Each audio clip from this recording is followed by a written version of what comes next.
S, good morning students. ಇವತ್ತು ಸಹ ಒಂದು ಇಂಟ್ರೆಸ್ಟಿಂಗ್ ಆಗಿರ್ತಕ್ಕಂತಹ ಒಂದು ಸ್ಟೋರಿ ಅಥವಾ ಗದ್ಯ ಭಾಗವನ್ನ ನೋಡ್ತಾ ಹೋಗೋಣ. ನಿನ್ನೆ ಗದ್ಯ ಭಾಗವನ್ನ ನೀವು ಯಾರು ಇನ್ನೂ ಓದಿ ಹಾಕಿಲ್ವೋ ಅವರು ಹಾಕ್ಬೇಕು. ಅವತ್ತಿಂದ ಅವತ್ತಿಗೆ ಗದ್ಯ ಭಾಗವನ್ನ ಅನಲೈಸ್ ಮಾಡಬೇಕು. ನೆಕ್ಸ್ಟ್ ಇದಾದ ನಂತರ ನೆಕ್ಸ್ಟ್ ಇನ್ನು ಯಾವ್ದು ಬರುತ್ತೆ ಅಂತ ನಾನು ಅಡ್ವಾನ್ಸ್ ಹೇಳ್ತೀನಿ. ಅದನ್ನ ನೀವು ನಾಳೆ ಪ್ರಿಪೇರ್ ಆಗಬೇಕು.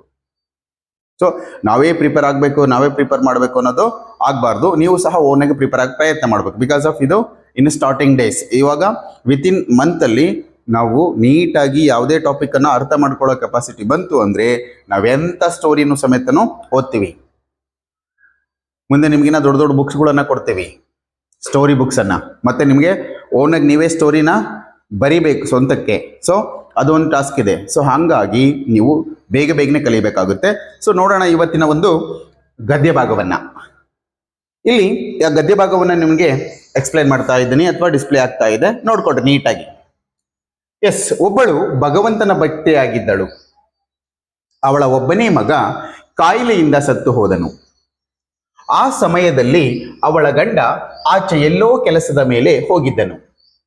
ಮಗು ಸತ್ತ ಸುದ್ದಿ ಪತಿಗೆ ಬಂದ ತಕ್ಷಣ ತಿಳಿಯಲಿರದೆಂದು ಅವಳು ಹೆಣಕ್ಕೆ ಬಟ್ಟೆ ಹೊದಿಸಿದಳು. ಪತಿಗೊಂದು ಅಡಿಗೆ ಮಾಡಿದಳು.